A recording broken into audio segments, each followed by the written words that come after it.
ஹலோங்க. என்னடான்னு பார்க்குறீங்களா? சிங்கப்பூர் வந்தால் லட்சாதிபதியாகவும் ஆகலாம், பிச்சாதிபதியாகவும் ஆகலாம். அது எப்படின்னு பார்த்து தெரிஞ்சுக்கோங்க. சிங்கப்பூரில் most of people addicted to something.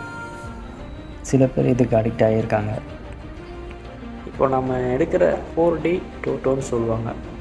இங்கே லீகலாக தான் பண்ணுறாங்க. நம்ம ஊரில் இல்லீகல். நம்ம ஊரில் லாட்டரின்னு சொல்லுவாங்களே அந்த மாதிரி.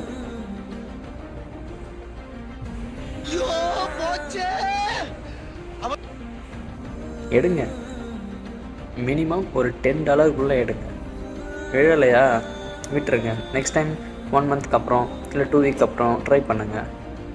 எனக்கு ஒரு நம்பரில் போயிடுச்சு, 2 நம்பரில் போயிடுச்சு, எனக்கு நம்பர் திருப்பி விழுந்துருச்சு அப்படின்னு சொல்லிட்டு சில பேர் அதை நம்மளுடைய ரேஞ்சுக்கு எவ்வளோ சேலரி வாங்குறோமோ அதை தவிர்த்து கூட அதிகமாக அவங்க இன்வெஸ்ட் பண்ணிகிட்ருக்காங்க.